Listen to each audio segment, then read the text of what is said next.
Okay, I'm here with William Watson today, the guy I kind of make fun of a lot of times on the podcast. A lot of times, yeah. A lot of times. And we're going to be starting a new series. We're going to be reviewing all of the new Teen Titans, the Wolfman and Perez run. This will be the first part of it, though. We're going to be reviewing these and how they came out in the new Teen Titans reprints. So we're doing Volumes 1 and Volume 2 today. It's issues 1 to 16 plus the special that came out. The DC Comics Presents 16-pager, yeah. We're going to start with the DC Comics Presents 16-pager, though. So this was free. And Will, you are the utmost DC expert that I know here. Was this just handed out, or was this in the back of a book, polybagged? No, it's in the middle of a book. Okay. They were doing a lot of the 16 pages. In fact, what the issue we're going to end on, the Titan 16... With Captain Carrot. Had the Captain Carrot insert. Luckily, they didn't put that in the reprint. Yeah, it was a DC Comics Presents. It's a nice cover, as it is, with... Superman and Green Lantern. You see Green Lantern trying to, basically it looks like he's trying to kill Superman. Then over on the side column, just down the set, where you used to see on Justice League titles, like roll call bits. Yeah. It's, in this weird, like, pinkish thing saying, New Teen Titans premieres here. Look at this preview. That's it. I miss those kind of covers. Like, even looking back, I was reading a Birds of Prey, Chuck Dixon, I think, early one, and it has Bane kneeling down to Black Canary with a box of chocolates. Yeah. But at the top it says Batman dies in this issue. Yeah. Batman's not even in the issue. But I'm like, that's just fun. Like, wasn't that like a month they did that stuff where it was like Batman dies?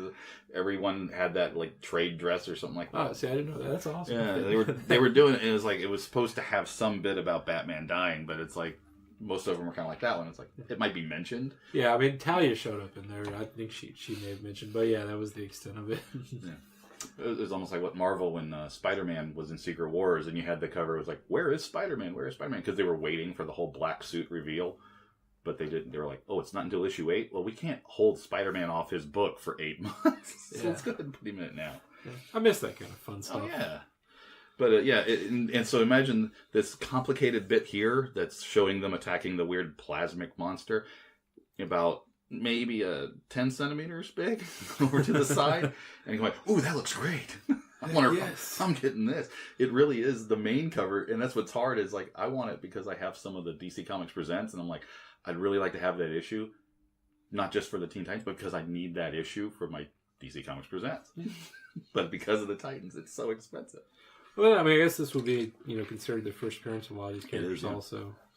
But according to Wolfman, they got told they were going to do a preview of it. And so he did it after he did the first issue. And they decided to go ahead and do it. And so that's why it fills in a bit. When we get to Titans 1, he kind of wakes up. This is this is what happens to Robin while he is asleep. So this is, basically it's a story Robin is... So is he... To me, I don't think he's asleep until halfway through this. Well, he's actually... all this a dream? Basically, it's all a dream. Okay. Is how it comes out, is that it's like he's dreaming all of this. The attack on Star Labs and being told there's a new Titans. Yeah, so basically, there's attack on Star Labs and he's there to save the day. Because Batman's busy. That's how it comes across. It's how it comes across.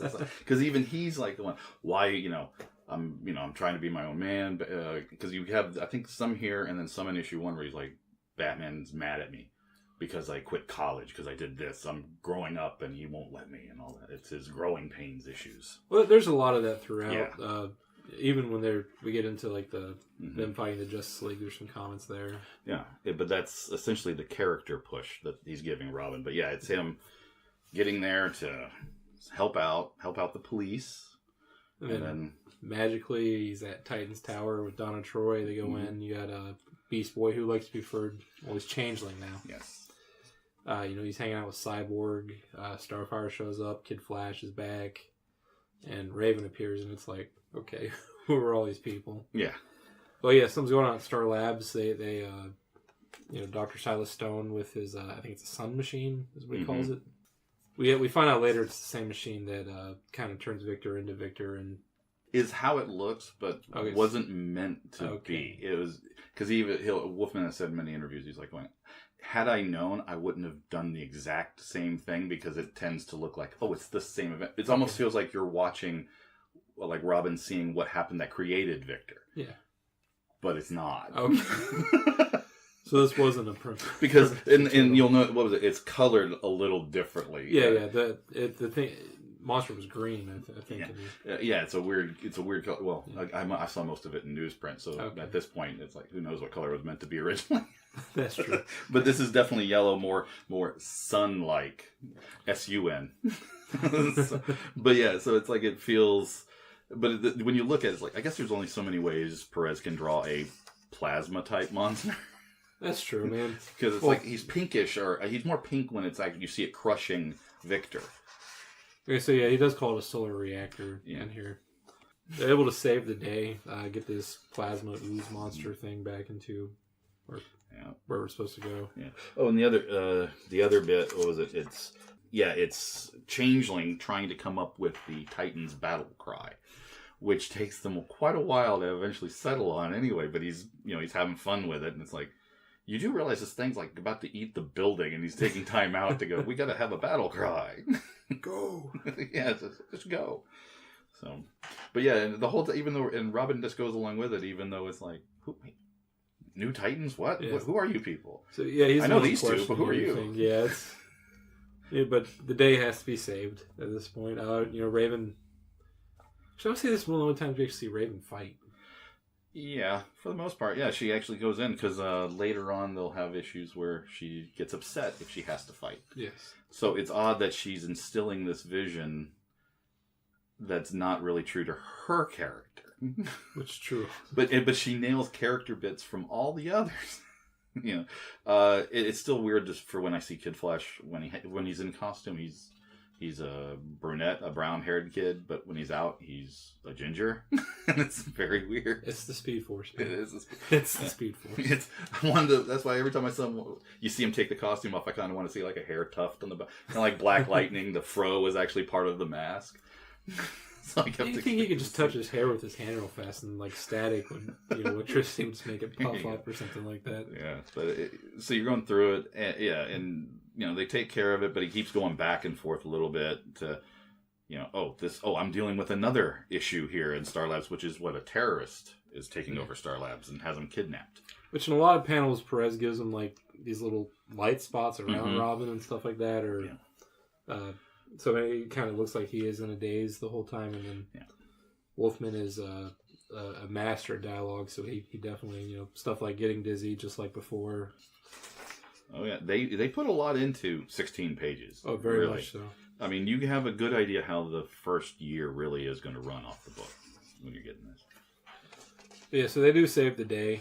You get back to Robin, and he's at the Star Labs where he kind of started out whenever he got hit by that dizziness faint spell, and they're thanking him for just going like, oh, you said you got to let the air out. You got to let the air out. Get the air out, yeah. So he does that, and he meets Silas Stone. Mm-hmm. And he's like, wait, I only saw you in this other dream, but how did I know what you would look like and all that? It's like, okay. You've met aliens. Yeah. It's like, why is this freaking you out? But I love it when Perez gives him eyes in the mask, just to give that whole shocked look. It's like, It's like, oh, now his eyes. So it's like, wait, so it's an artistic license. Go with it. Yeah. But yeah, you get Silas and all this, and ends on that ominous note of Raven. Her premonition of what's about to come. Yeah, and she's rather accurate. Yes. It's like, wait, because I'm like sitting there reading it, going, wait, did she travel through time? how is she so accurate on this premonition? Because she never really uses it again. The ability to see the future so accurately. Yeah, she'll get like weird vibes, but I'm like, you were spot on, lady. You were not wrong. Yeah, because at one point, whenever she kind of reveals everything in Titans, like her powers, she even says, like, I have faint premonition powers where I can kind of see the future. It's a subtle, something's bad going to happen. It's like, but I'm like, you had costume details. So, but it works as a preview. It's a way of previewing it without doing it like, here's what they're all doing in their own life.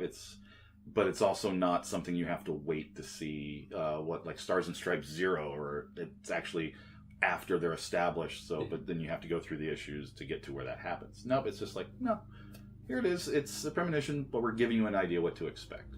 So it was a nice way to hit the ground running.